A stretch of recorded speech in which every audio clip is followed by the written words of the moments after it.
श्रीकृष्णं वन्दे जगद्गुरुम् इदं श्री सद्गुरुवे नमः। वाङ्मय नंबर 4 साधना पद्धतियों का ज्ञान और विज्ञान ऑडियो नंबर 71।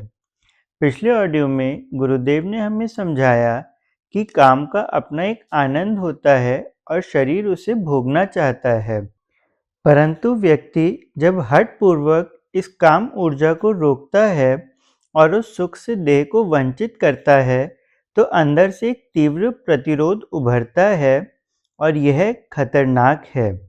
इसलिए इसका दूसरा उपाय है इस काम ऊर्जा को दिशा देना।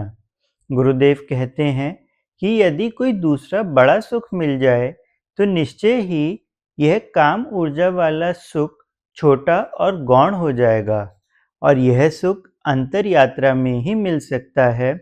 अगर अंतर यात्रा का सही ढंग से अभ्यास किया गया तो भोग से भी अधिक रस इस अंतर योग में आने लगेगा। और साथ ही काम वासना के नियंत्रण में समाज का भी एक महत्वपूर्ण योगदान गुरुदेव बताते हैं। गुरुदेव कहते हैं कि यदि समाज यौन सदाचार को महत्व देने वाला हो और चरित्रहीनता को हे दृष्टि से देखता हो तो बहुत कम व्यक्ति कुमार्ग पर जाने का साहस करेंगे। और इसी के साथ गुरुदेव गांधी जी के लेख ब्रह्मचर्य के अनुभव से कुछ अंश हमें बता रहे थे, जिसमें ब्रह्मचर्य और स्वादेंद्रिय के बारे में बताया था, ब्रह्मचर्य और उपवास के बारे में बताया था और ब्रह्मचर्य और मनोविकारों के बारे में बताया था। अब क्रमशः आगे पढ़ते हुए गांधी जी के लेख का अगला अंश पढ़ते हैं, ईश्वर परायणता और आस्तिक भाव। अंत में सबसे बड़ा उपाय है ईश्वर परायणता और ईश्वर की कृपा पर अटल विश्वास रखना। यदि हम मन से ईश्वर का चिंतन करें, वाणी से उसकी चर्चा करें, शारीरिक कर्मों में भी यही ईश्वर सेवा का भाव रखें तो ब्रह्मचर्य पालन बहुत सरल हो जाएगा। उस स्थिति में काम विकार की बात सोचने और उसकी चर्चा करने का अवसर नहीं मिलेगा। महात्मा गांधी भी अंत में इसी निष्कर्ष पर पहुंचे थे। उन्होंने लिखा है कि जब मैं अफ्रीका से लौटकर पुनः भारत में आया तो मैंने देखा कि ब्रह्मचर्य केवल प्रयत्न साध्य नहीं है। अब तक मैं कहता था कि फलाहार से ब्रह्मचर्य का पूर्णतः पालन हो जाएगा, तब तक वस्तुतः मैं एक प्रकार के विदेशी भाव में था। भारत आकर मुझे अनुभव हुआ कि सच्चे आत्मार्थी ब्रह्मचारी का अंतिम साधन तो राम नाम और राम कृपा ही है। गांधी जी के लेख का अगला अंश है भोजन का शुद्ध और सात्विक होना। शरीर के निर्माण और विकास का मुख्य आधार हमारा आहार होता है। शरीर ही नहीं, मन पर भी इसका बहुत अधिक प्रभाव पड़ता है। अशुद्ध अथवा अनीति द्वारा उपार्जित आहार को करता हुआ कोई मनुष्य संयमी रह सके, यह संभव नहीं। जो लोग अधिक मसालेदार, चटपटा अथवा गरिष्ठ भोजन करते हैं वे प्राय कब्ज के शिकार हो जाते हैं। कब्ज हो जाने पर मल को बाहर निकालने में अधिक जोर लगाना पड़ता है।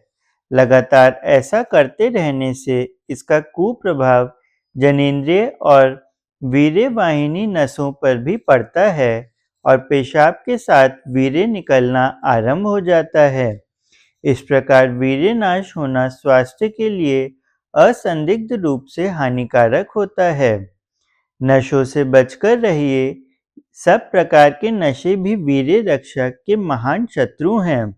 शराब, ताड़ी, भांग आदि प्रत्येक मादक पदार्थ मनुष्य के मन को उत्तेजित करता है और उसे दुराचार की ओर प्रेरित करता है। सबसे खोटा और सामान्य समझा जाने वाला धूम्रपान ही वीर्य को ऐसा पतला और निर्बल कर देता है कि कुछ वर्ष तक उसका आदी होने के पश्चात संयम और वीर्य रक्षा का उद्देश्य असंभव हो जाता है। तंबाकू में एक प्रकार का घातक विष निकोटीन पाया जाता है, जो यदि शुद्ध अवस्था में किसी नए व्यक्ति को दे दिया जाए तो वह उसी समय मर सकता है। यद्यपि धीरे धीरे आदत डाल लेने से उसका कुप्रभाव शीघ्र ही नहीं जान पड़ता, पर वह स्वास्थ्य को निरंतर हानि पहुंचाता रहता है और एक दिन में मनुष्य को निर्बल और निस्तेज ही नहीं बना डालता, वरन तरह-तरह के भयंकर रोग जैसे कैंसर आदि उत्पन्न करके उसकी जीवन लीला को समय से पूर्व ही समाप्त कर डालता है। आलस्य, प्रमाद, श्रृंगार प्रियता, कृत्रिम जीवन, दुराचारी लोगों की संगति और उनकी कामुकता तथा वासनापूर्ण बातों में रस लेना, अनियमित दिनचर्या आदि अन्य अनेक बातें भी वीर्य रक्षा की दृष्टि से आपत्तिजनक हैं। इसके कारण मनुष्य के मन को कुपथ में जाने का अवसर मिल जाता है और वह क्रमशः दूषित जीवन को अपना लेता है। यही कारण है कि प्राचीन धर्मशास्त्रकारों ने ब्रह्मचर्य आश्रम के लिए ऐसे कठिन नियम बनाए थे कि वे स्त्रियों के संसर्ग से ही ना बचें, वरन किसी स्त्री के प्रति दूषित विचार भी मन में ना लाएं।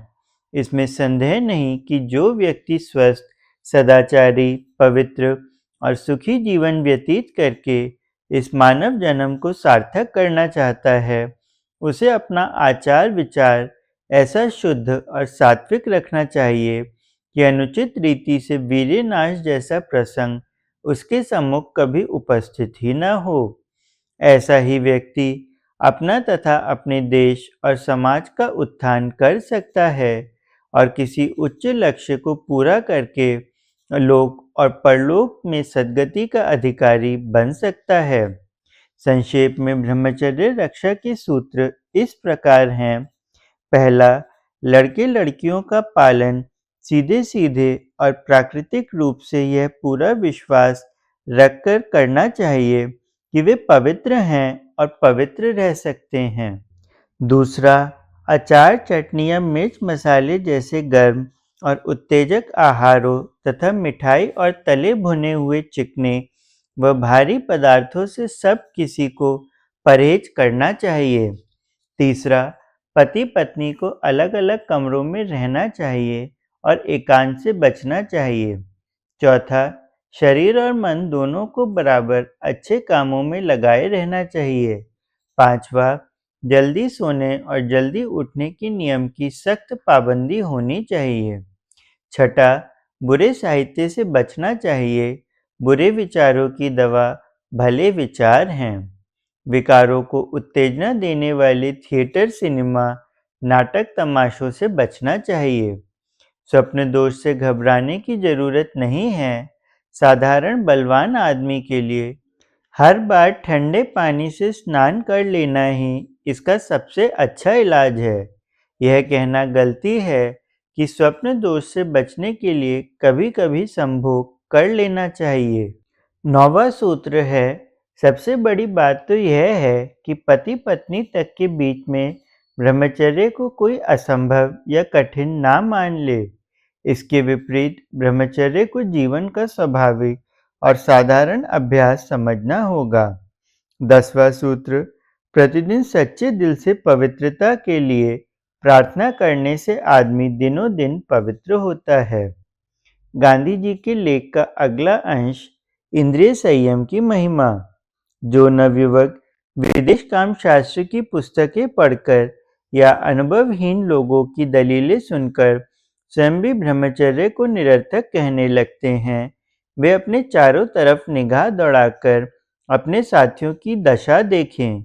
उनमें से हजारों जवानी में ही शक्तिहीनता का अनुभव करके ताकत की दवाएं या टॉनिक आदि ढूंढने लगते हैं।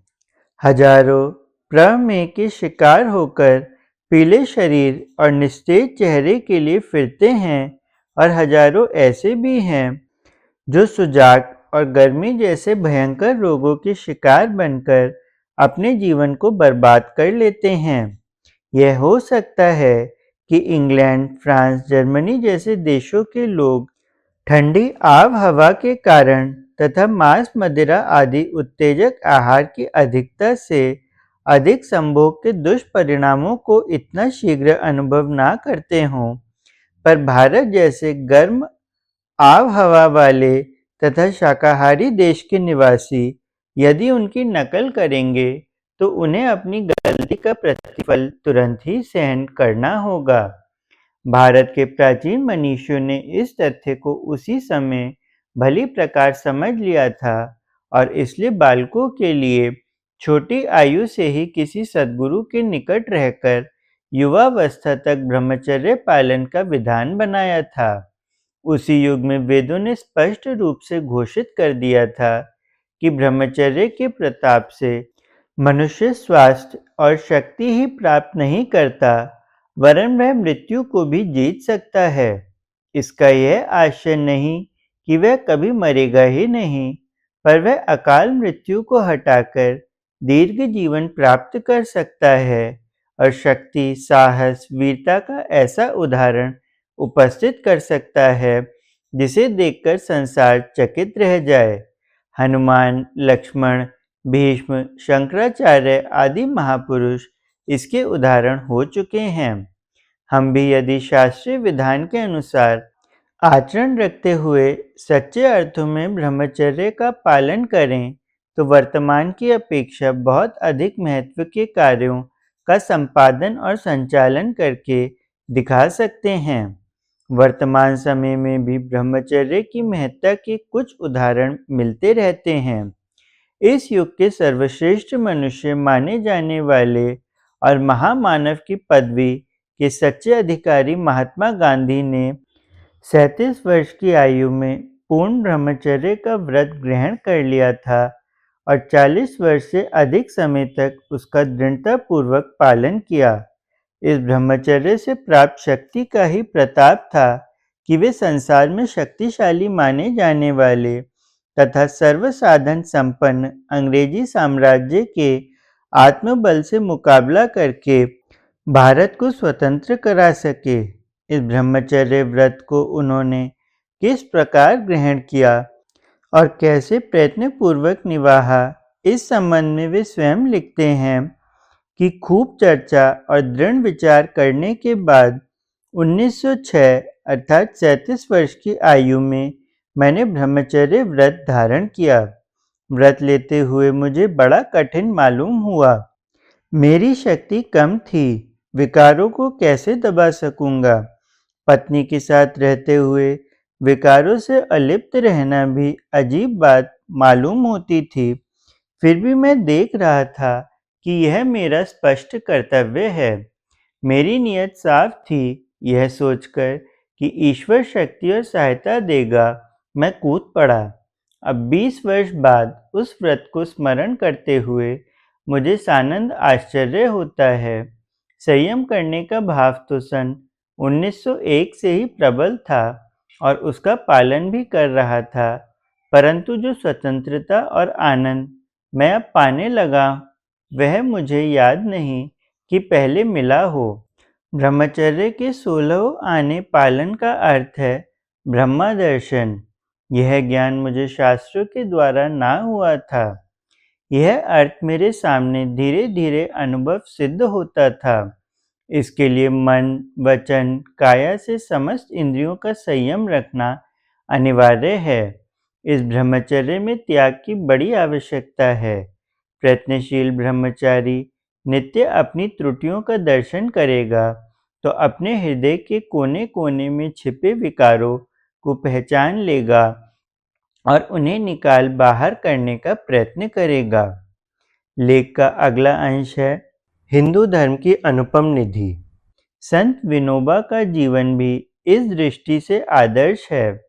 वे छोटी अवस्था से ही बाल ब्रह्मचारी रहे और सदा पूर्ण संयम का जीवन बिताकर अपनी शक्ति देश और जनता की सेवा में लगाते रहे। इसी महाव्रत का प्रभाव है कि 70 वर्ष की आयु में, जबकि हमारे अधिकांश देशवासी या तो मर जाते हैं या निष्क्रिय होकर बैठ जाते हैं, उन्होंने हजारों मील की पैदल यात्रा की और भूदान जैसे अद्वितीय आंदोलन को सफल बनाकर दिखा दिया। ब्रह्मचर्य की महत्ता का वर्णन करते हुए वे कहते हैं कि हिंदू धर्म ने विशिष्ट आचार के लिए एक ऐसा शब्द बनाया है जो अन्य दूसरे धर्मों में नहीं दिख पड़ता। वह है ब्रह्मचर्य। ब्रह्मचर्य आश्रम की व्यवस्था हिंदू धर्म की विशेषता है। अंग्रेजी में ब्रह्मचर्य के लिए कोई शब्द नहीं है, लेकिन उस भाषा में शब्द नहीं है, तो इसका यह मतलब नहीं कि उन लोगों में कोई संयमी हुआ ही नहीं। ईसा मसीह स्वयं ब्रह्मचारी थे। वैसे वहाँ भी अच्छे-अच्छे लोग संयमी जीवन बिताते हैं, लेकिन ब्रह्मचर्य आश्रम की वह कल्पना उन लोगों में नहीं है, जो हिंदू धर्म में पाई जाती है। ब्रह्मचर्य आश्रम का अर्थ यह है कि मनुष्य जीवन को आरंभ से ही अच्छी खाद मिले। जैसे वृक्ष को जब वह छोटा रहता है, तब खाद की अधिक आवश्यकता होती है। बड़ा हो जाने के बाद खाद देने से जितना लाभ है, उससे अधिक लाभ जब वह छोटा रहता है, तब देने से होता है। यही मनुष्य जीवन का हाल है। यह खाद अगर अंत तक मिलती रहे तो अच्छा ही है, लेकिन बराबर नहीं मिले तो कम से कम बचपन में बहुत आवश्यक है। जैसे हम बच्चों को दूध देते हैं, उन्हें अंत तक मिलता रहे तो अच्छा ही है, लेकिन बराबर ना मिले तो कम से कम बचपन में तो मिलना ही चाहिए। शरीर की तरह आत्मा और बुद्धि को भी जीवन के आरंभ में अच्छी खुराक मिलनी चाहिए। इसलिए ब्रह्मचर्य आश्रम की योजना बनाई गई है।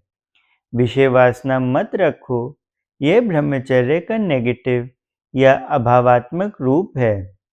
सब इंद्रियों की शक्ति आत्मा की सेवा में खर्च करो, यह उसका पॉजिटिव या भावात्मक रूप है। ब्रह्मा यानी कोई बृहद कल्पना। अगर मैं चाहता हूँ कि इस छोटी सी देह के सहारे दुनिया की सेवा करूँ, उसके ही काम में अपनी सब शक्ति खर्च करूँ, तो यह एक विशाल कल्पना हुई। विशाल कल्पना रहते हुए ब्रह्मचर्य का पालन हो जाता है। मैंने अध्ययन के लिए ब्रह्मचर्य रखा, उसके बाद देश की सेवा करता रहा। वहाँ भी इंद्रिय संयम की आवश्यकता थी, लेकिन बचपन में इंद्रिय निग्रह का अभ्यास हो चुका था, इसलिए बाद में वह कठिन मालूम नहीं हुआ। मैं नहीं कहता कि ब्रह्मचर्य आसान चीज है। हाँ, विशाल कल्पना मन में रखोगे तो आसान हो जाएगा। ऊंचा आदर्श सामने रखना और उसके लिए संयमी जीवन का आचरण करना, इसको मैं ब्रह्मचर्य कहता हूँ। अगला अंश गांधी जी के लेख का है, ब्रह्मचर्य की विश्वव्यापी महिमा। यद्यपि सृष्टि कर्म को स्थिर रखने के लिए हमारे पूर्वजों ने गृहस्थ आश्रम और दाम्पत्य जीवन की आवश्यकता भी स्वीकार की है, पर उसमें भी संयम का पालन अनिवार्य माना है। धर्म कर्तव्य के रूप में संतान उत्पत्ति और बात है, और कामुकता की फेर में पड़कर अंधाधुंध वीर्य नाश करना बिल्कुल भिन्न है। इस प्रकार के आचरण को संसार के सब विद्वान और विचारकों ने गर्हित तथा मानव जीवन को नष्ट भ्रष्ट करने वाला माना है। ब्रह्मचर्य की महिमा का गान करते हुए शास्त्र कहता है कि जनेंद्रिय संयम द्वारा मनुष्य देवताओं के गुण को प्राप्त हो जाता है। उसकी दैहिक, मानसिक और आध्यात्मिक शक्तियों का पूर्ण विकास होता है। ब्रह्मचर्य का अर्थ है ब्रह्मा अर्थात परमात्म तत्व में विचरण करना, अर्थात अपने मन, संयम, निग्रह, शुद्ध आचरण द्वारा उसकी ओर मन, वचन, कर्म द्वारा अग्रसर होना। आज हम जीवन की इस उच्च भूमिका में तो नहीं उठ पाते, इसलिए ब्रह्मचर्य शब्द का अर्थ है वीर्य रक्षा, जनेंद्रिय का संयम, आत्मिक बल की वृद्धि। वीर्य की रक्षा करते हुए वेदाध्ययन पूर्वक ईश्वर चिंतन करने का नाम ब्रह्मचर्य है। दूसरे शब्दों में जिसका वीर्य ऊर्ध्व रहता है, वह ब्रह्मचारी है, क्योंकि सब इंद्रियों से अधिक चंचल जनेंद्रिय का संयम सबसे अधिक कठिन है। ब्रह्मचर्य वह तप है जिसके द्वारा ब्रह्म तक पहुँचा जा सकता है। यह एक प्रकार का व्रत है जिसके द्वारा मनुष्य को अपने वीर्य की रक्षा कर उच्च ईश्वरीय जीवन की साधना और तदनुसार बुद्धि का विकास करना पड़ता है।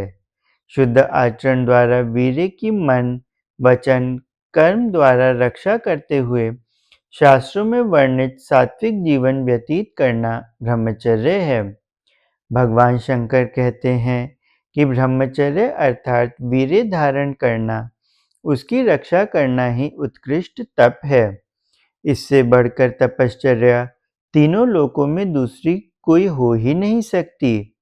अखंड वीर्य को धारण करने वाला पुरुष इस लोक में प्रत्यक्ष देवता ही है।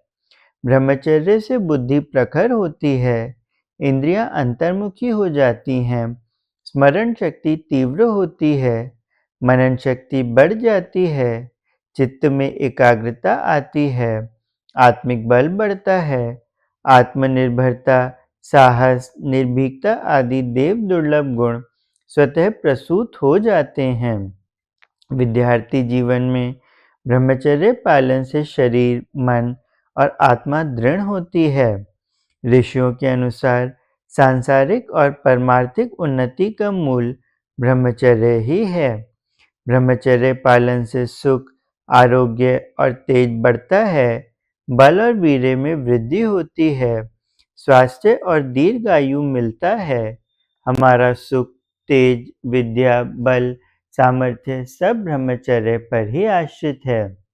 शास्त्र कहता है कि जिस प्रकार समुद्र को पार करने का नौका उत्तम उपाय है, उसी प्रकार इस संसार से पार होने का उत्कृष्ट साधन ब्रह्मचर्य है। जो ब्रह्मचारी ब्रह्मचर्य रूपी तपस्या करते हैं और उत्तम विद्या एवं ज्ञान से अपने मन को पवित्र बना लेते हैं, वह संसार के समस्त दुखों, कठिनाइयों को पार कर जाते हैं। महान परिश्रम पूर्वक वीर्य का साधन करने वाले ब्रह्मचारी के लिए इस पृथ्वी पर भला किस कार्य में सफलता नहीं मिलती। ब्रह्मचर्य के प्रताप से मनुष्य ईश्वर के तुल्य हो जाता है। ब्रह्मचर्य परम तपः अर्थात ब्रह्मचर्य ही सबसे श्रेष्ठ तपश्चर्या है। एक ओर चारों वेदों का फल, दूसरी ओर ब्रह्मचर्य का फल विशेष है। स्वामी सत्यदेव जी ने लिखा है कि वीर्य शब्द में जादू भरा है।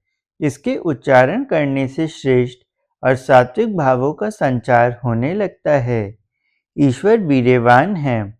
रामचंद्र जी बड़े यशस्वी वीर्यवान राजा थे। भीष्म ने आयु भर वीर्य का संचय कर ब्रह्मचर्य धारण किया। इसी के प्रताप से भीष्म में इच्छा मृत्यु की शक्ति थी।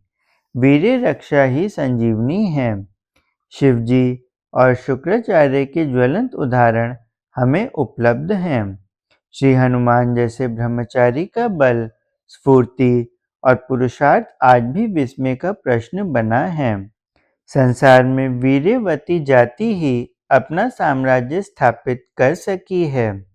संसार में जो कुछ भी निरोग, सुंदर, रूपवान, कांतिमय, मनोहर है, जो कुछ वीरता, ओज, पराक्रम, पौरुष, तेज विशेषणों से प्रकट होता है तथा धैर्य, निर्भीकता, बुद्धिमत्ता, सौम्यता, मनुष्यत्व आदि गुणों से जो विचार उत्पन्न होते हैं, वे सब वीर्य शब्द के अंतर्गत हैं।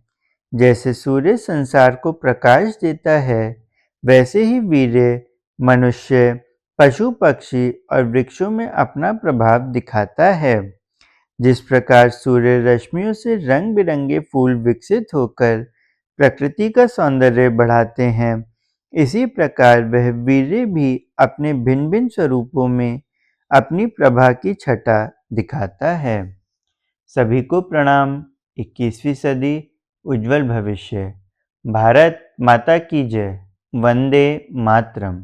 प्रणाम सभी को। वाङ्मय अर्थात साहित्य, शब्द, भावना और विचार का संग्रह। योग ऋषि पंडित श्रीराम शर्मा आचार्य जी की इस धरोहर को ऑडियो रूप से सुनने के लिए चैनल को लाइक करें, सब्सक्राइब करें और नोटिफिकेशन ऑन करें। आइए गुरुदेव की वाणी जन जन तक पहुंचाएं। सभी को आभार।